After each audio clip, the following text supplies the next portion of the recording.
ओम श्री शक्ति नमः। ओम श्री शक्ति नमः। ओम श्री शक्ति नमः। ओम श्री शक्ति नमः। ओम श्री शक्ति नमः। पौंड्रक जरासंध शिशुपाल और दंत दंत वक्त्र का वध, वज्रवासियों की मुक्ति, सुदामा को ऐश्वर्य प्रदान तथा यदुकुल का उपसंहार। महादेव जी कहते हैं पार्वती काशी का राजा पौंड्रक वासुदेव काशीपुरी के भीतर एकांत स्थान में बैठकर 12 वर्षों तक बिना कुछ खाए पिए मेरी आराधना में संलग्न वो पंचाक्षर मंत्र का जप करता रहा। उस समय वह अपने नेत्र रूपी कमल से मेरी पूजा करता था। तब मैंने अत्यंत प्रसन्न होकर उससे वर मांगने के लिए कहा। वह बोला, मुझे वासुदेव के समान रूप प्रदान कीजिए। यह सुनकर मैंने उसे शंख चक्र गदा और पंच से 4 भुजाएं, कमल दल के समान विशाल नेत्र, किरीट, मणि में कुंडल, पीठ, वस्त्र तथा कौस्तुभ मणि आदि सीने प्रदान किए। अब वह अपने को वासुदेव बताकर सब लोगों को मुंह में डालने लगा। एक दिन अभिमान और बल से उन्मत्त हुए काशीराज के पास देवर्षि नारद ने आकर मूढ़ वसुदेव नंदन श्री कृष्ण पर विजय पाए बिना वासुदेव नहीं हो सकता। इतना सुनते ही वह उसी समय श्री कृष्ण को जीतने के लिए गरुड़ पटाखा से युक्त रथ पर आरूढ़ हो चारों अंगों से युक्त अक्षौहिणी सेना के साथ यात्रा करके द्वारका में जा पहुंचा। वहाँ नगर द्वार शुरू में रथ में बैठे हुए पौंड्रक ने श्री कृष्ण के पास दूत भेजा और यह संदेश दिया कि मैं वासुदेव हो अर्थ युद्ध के लिए यहाँ आया हूँ। मुझ पर विजय पाए बिना आप वासुदेव नहीं कहला सकते। उसका संदेश सुनकर भगवान श्री कृष्ण गरुड़ पर आरूढ़ हुए और पौंड्रक से युद्ध करने के लिए नगर द्वार पर आए। वहाँ उन्होंने अक्षौहिणी सेना के साथ रथ पर बैठे हुए शंख चक्र गदा और पंज धारण करने वाले पौंड्रक को देखा। फिर तो सांग धनुष हाथ में ले पल्ले के समान तेजस्वी बाणों से रथ, हाथी, घोड़े और पैदल से उसकी बहुत बड़ी अक्षौहिणी सेना को भगवान ने दो ही घड़ी में भस्म कर डाला। एक बाण से उसके हाथों में चिपके हुए शंख चक्र और गदा आदि शस्त्रों को भी ढीलापूर्वक काट दिया। फिर पवित्र सुदर्शन चक्र से उसके किरीट कुंडल युक्त मस्तक को काट कर उन्होंने काशी के अंतपुर में गिरा दिया। उस मस्तक को देखकर समस्त काशी निवासी बहुत विस्मित हुए। उधर मगध जरासंध कंस वध के 50 यादवों से द्वेष भाव रखते हुए उन्हें सदा पीड़ा दिया करता था। इससे दुखित होकर यादवों ने श्री कृष्ण से उसको चेष्टाएं बतलाई। तब भगवान श्री कृष्ण ने भीमसेन और अर्जुन को बुलाकर परामर्श किया। इस जरासंध ने महादेव जी की आराधना की है। उनकी कृपा से ये शस्त्रों द्वारा नहीं मारा जा सकता, किंतु किसी न किसी प्रकार इसका वध करना आवश्यक है। फिर कुछ सोचकर भगवान ने भीमसेन से कहा, आप उसके साथ मर युद्ध करो। भीमसेन ने ऐसा करने की प्रतिज्ञा की। तब संपूर्ण चराचर जगत के वंदनीय भगवान वासुदेव भीम और अर्जुन को साथ ले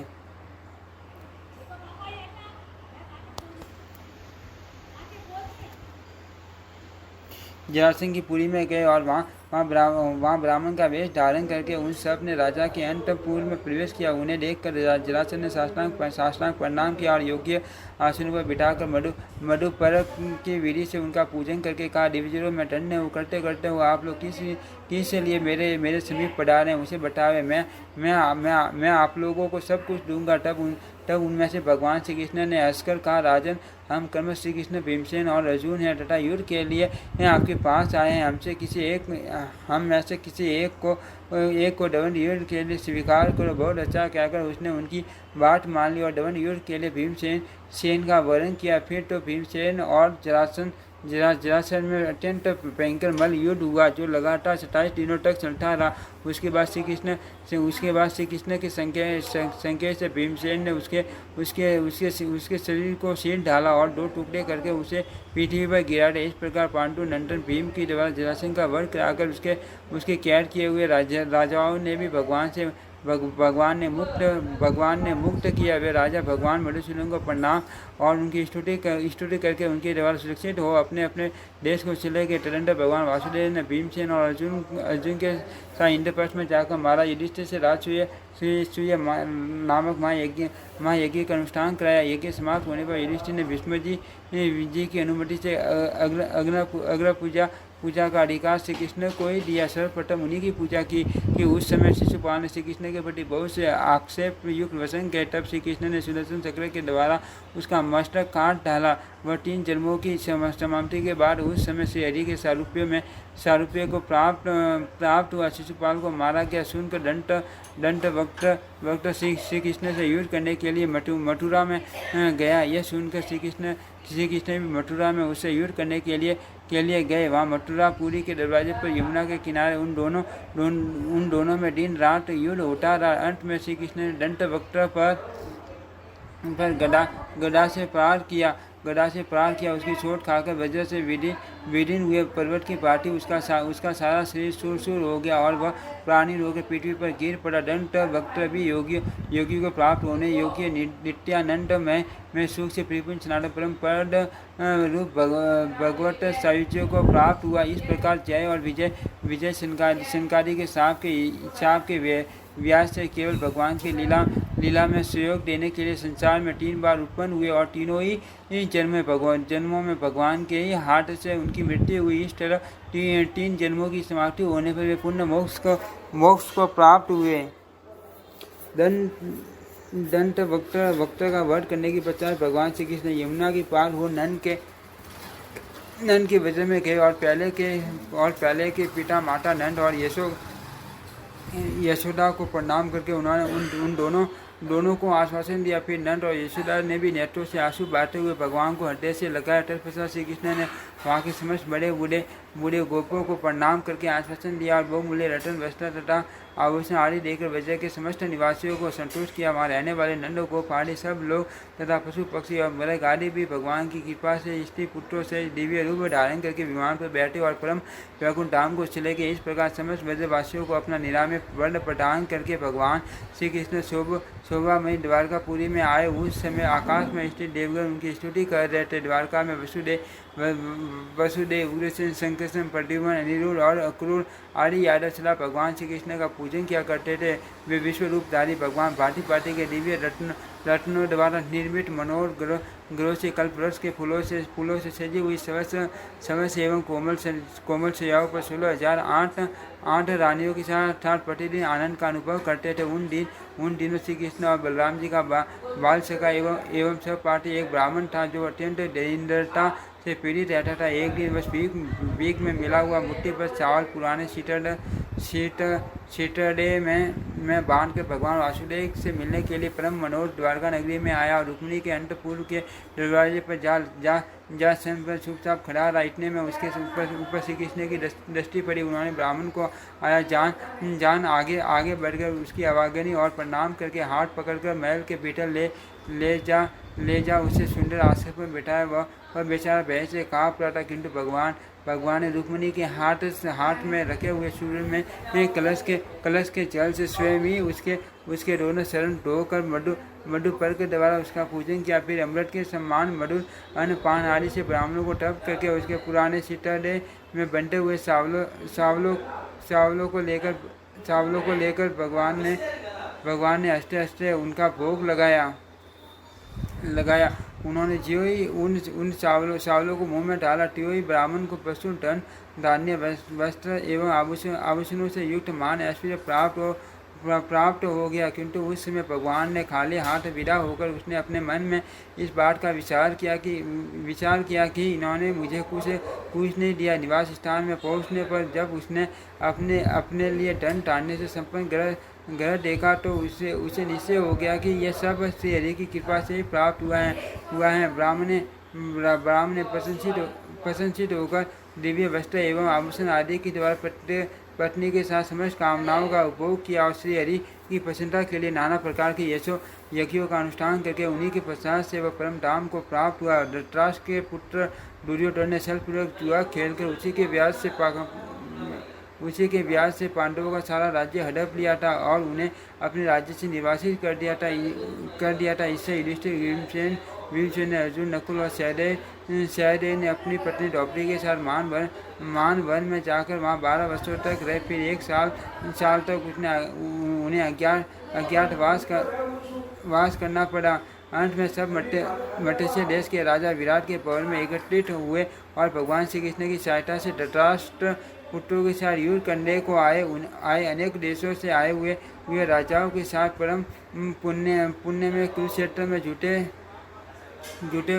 जुटे हुए पांडव और धृतराष्ट्र पुत्रों में बहुत बड़ा संग्राम हुआ जो देवताओं के लिए भी भयंकर था। उसमें श्री कृष्ण अर्जुन के सारथी का काम किया और अपनी शक्ति अर्जुन में स्थापित करके उनके द्वारा 11 अश्विनी सेनाओं से दुर्योधन भीष्म द्रोण तथा अन्य राजाओं का वध कराकर उन्होंने पांडवों को अपने राज्य पर स्थापित कर दिया। इस प्रकार पृथ्वी का सारा भार उठाकर भगवान ने द्वारकापुरी में प्रवेश किया। तदनंतर कुछ काल के बाद एक वैदिक ब्राह्मण अपने मरे हुए 5 वर्ष के बालक को लेकर द्वारका में राजा के द्वार पर रखकर बहुत विलाप करने लगा। उसने श्री कृष्ण के प्रति बहुत आक्षेप युक्त वचन किया। श्री कृष्ण उस आक्षेप को सुनकर भी चुप रहे। ब्राह्मण कहता क्या मेरे 5 पुत्र पहले मर चुके हैं, यह 6 पुत्र हैं। यदि श्री कृष्ण मेरे इस पुत्र को जीवित नहीं करेंगे तो मैं इस द्वार पर प्राण दे दूंगा। इसी समय अर्जुन भगवान श्री कृष्ण से मिलने के लिए द्वारका में आए। वहाँ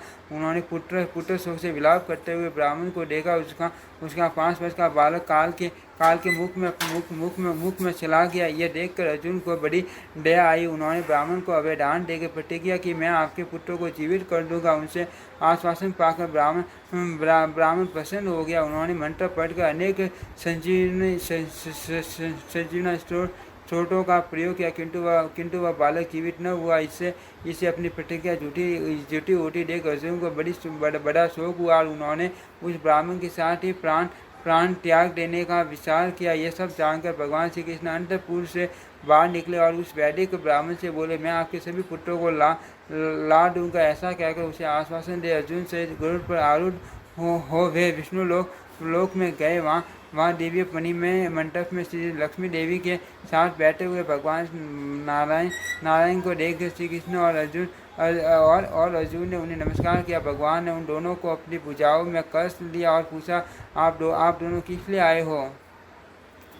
श्री कृष्ण ने कहा भगवान मुझे वैदिक ब्राह्मणों के पुत्रों को दे दीजिए। तब भगवान नारायण ने वैसी ही अवस्था में स्थित अपने लोक में विद्यमान ब्राह्मण पुत्रों को श्री कृष्ण के हाथ में सौंप दिया। श्री कृष्ण ने भी उन्हें गरुड़ के कंधे पर बिठाकर प्रसन्नतापूर्वक अर्जुन सहित स्वयं भी गरुड़ पर सवार हुए और आकाश में देवताओं के मुंह से अपनी स्तुति सुनते हुए द्वारकापुरी में आए। वहाँ पहुँचकर उन्होंने ब्राह्मणों के स्वयं पुत्र उन्हें समर्पित कर दिए। तब वह अत्यंत हर्ष में भरकर श्री कृष्ण को अभयोदय कारक आशीर्वाद देने लगा। अर्जुन की भी प्रतिज्ञा सफल हुई, इसीलिए उनको भी बड़ा हर्ष था। उन्होंने भगवान श्री कृष्ण को नमस्कार करके महाराज युधिष्ठिर द्वारा पालित अपनी पूरी की राह ली। श्री कृष्ण के 16,000 रानियों के गर्भ से कुल आयुष्य 1 करोड़ पुत्र उत्पन्न हुए थे। इस विषय में कहते हैं श्री कृष्ण 1,08,00,000 पुत्र थे। उन सब में रुक्मिणी का प्रतिबंध बड़े थे। असंख्य यदुवंशियों से ये सारी पृथ्वी व्याप्त हो गई थी। एक दिन समस्त यादव कुमार घूमने के लिए नर्मदा तट पर गए। वहाँ महर्षि कर्ण तपस्या कर रहे थे। यादव कुमार ने जाम्बवती के पुत्र शाम को स्त्री के वेश में सजाकर उसके पेट में एक लोहे का मुसल बांध दिया। फिर धीरे धीरे ऋषि के समीप आकर सबने नमस्कार किया और वस्त्रधारी शाम को आगे खड़ा करके पूछा मुनि बताइए इस स्त्री के गर्भ में कन्या है या पुत्र।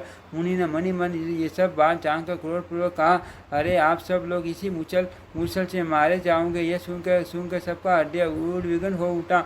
उन्होंने श्री कृष्ण के पास आकर मर ऋषि की कही हुई सारी बातें कह सुनाई। श्री कृष्ण ने उसे लोहे के मुसल को चूर्ण करके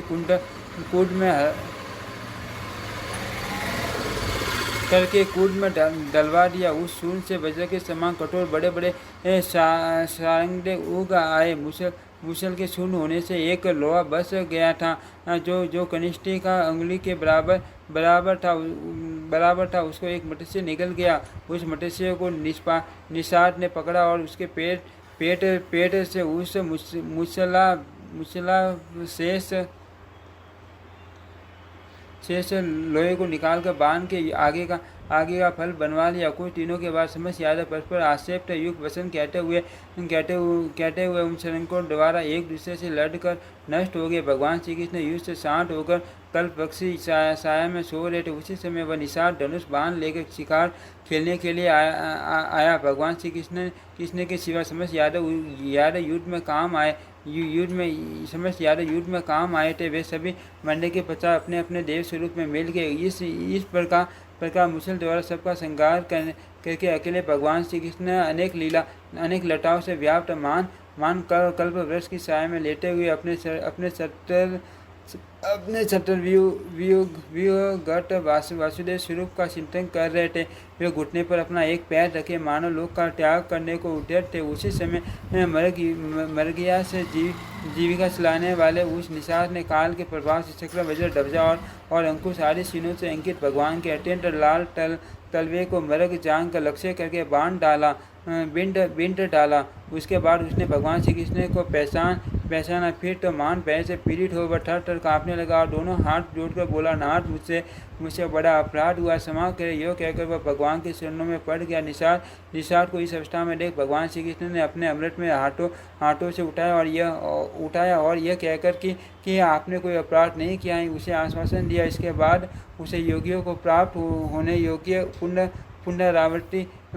पुण्यरावर्ती रहित सनातन विष्णु लोक प्रदान किया। फिर तो वह स्त्री और पुत्रों से मानव शरीर का त्याग करके दिव्य विमान पर बैठा तथा शस्त्रों सूर्यों के समान प्रकाशमान हिन्ने में वासुदेव नामक विष्णु धाम को चला गया। इसी समय दारुक रथ लेकर भगवान श्री कृष्ण के समीप आए। भगवान ने कहा, मेरे स्वरूप भूत अर्जुन को यहाँ बुला ले आओ। आज्ञा पाकर दारुक मन के समान वेगशाली रथ पर आरूढ़ हो तुरंत तीर अर्जुन के समीप जा पहुँचे। अर्जुन उस रथ पर बैठकर आए और भगवान को प्रणाम करके हाथ जोड़कर बोले, मेरे लिए क्या आज्ञा है। भगवान श्री कृष्ण ने कहा, मैं परम धाम को जाऊंगा। आप द्वारका जाकर वहां से रुक्मिणी आदि 8 पटानियों को यहाँ ले आकर मेरे शरीर के साथ भेजो। अर्जुन दारुक के साथ द्वारका पुरी को गई। इधर भगवान श्री कृष्ण संपूर्ण जगत के सृष्टि पालन और संहार के हेतु को संपूर्ण क्षेत्रों के ज्ञाता अंतर्यामी योगी द्वारा ध्यान करके योगी अपने वासुदेव देवात्मक स्वरूप से धारण करके गरुड़ पर आरूढ़ हो ऋषियों के द्वारा अपनी स्तुति सुनते हुए परम धाम को चले गए। अर्जुन ने द्वारका में वसुदेव और उग्रसेन से तथा रुक्मिणी आदि पटरानियों से सारा हाल का सुनाया। यह सुनकर श्री कृष्ण में अनुराग रखने वाले समस्त पूर्ववासी पुरुष और अंतपुर की स्त्रियां द्वारकापुरी छोड़कर बाहर निकल आई तथा वसुदेव उग्रसेन और अर्जुन के साथ शीघ्र श्री हरि के समीप आई। वहां पहुंचकर 8 रानियां श्री कृष्ण के स्वरूप में मिल गई। वसुदेव उग्रसेन और अक्रूर आदि संपूर्ण श्रेष्ठ यादव अपना अपना शरीर त्याग कर सनातन वासुदेव को प्राप्त हुए। रेवती देवी ने बलराम जी के शरीर को अंक में लेकर सीता की अग्नि में प्रवेश किया और दिव्य विमान पर बैठकर वे अपने स्वामी के निवास स्थान दिव्य संकर्षण लोक में चली गई।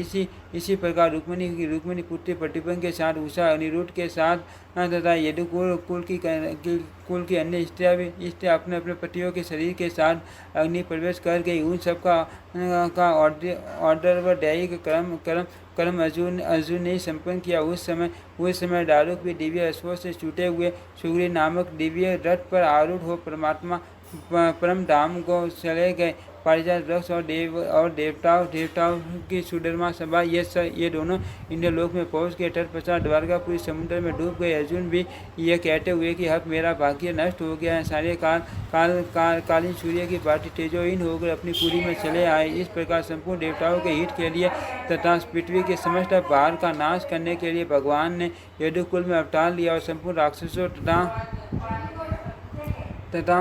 तथा पृथ्वी के मान पार का नाश करके नन के वज्र मथुरा और द्वारका में रहने वाले समस्त राक्षस प्राणियों को काल ड्रम से मुक्त किया। फिर उन्हें शाश्वत योगी गम्य हिन्ने में रम्य एवं परमेश्वर्य में पद में स्थापित करके वे परम धाम में दिव्य पटरानियों से आदि से सेवित शानदार निवास करने लगे। ये पार्वती यह भगवान श्री कृष्ण का अत्यंत अद्भुत सहित सब प्रकार के उत्तम फल प्रदान करने वाला है। मैंने इसे संक्षेप से ही कहा है। जो वसुदेव देव के इस चरित्र का श्री हरि के समीप पाठ श्रवण अथवा चिंतन करता है वह भगवान के परम पद को प्राप्त होता है। महापाठक अथवा उपाटक से युक्त मनुष्य भी बालकृष्ण के चरित्रों को सुनकर सब पापों से मुक्त हो जाता है। द्वारका में विराजमान रुक्मिणी सहित श्री हरि का स्मरण करके मनुष्य निश्चय पाप रहित और मान ऐश्वर्य से परम धाम को प्राप्त होता है। जो संग्राम में दुर्गम संकट में तथा शत्रुओं से गिर जाने पर सब देवताओं के नेता भगवान विष्णु का ध्यान करता है वह विजयी होता है। इस विषय में बहुत कहने की क्या आवश्यकता है। जो सब कामनाओं का फल प्राप्त करना चाहता हो वह विद्वान मनुष्य श्री कृष्णाय नमः इस मंत्र का उच्चारण करते रहे। सबको अपनी ओर खींचने वाले कृष्ण सबके हृदय में निवास करने वाले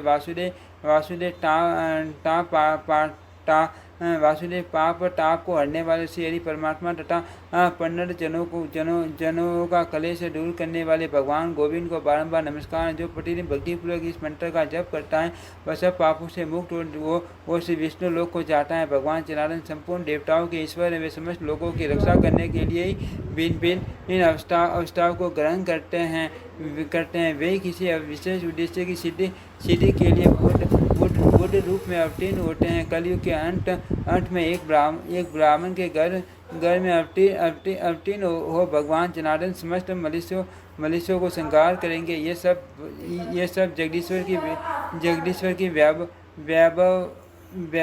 वैभवावस्थाएं हैं। ओम श्री शक्ति नमः। ओम श्री शक्ति नमः। ओम श्री शक्ति नमः। ओम श्री शक्ति नमः।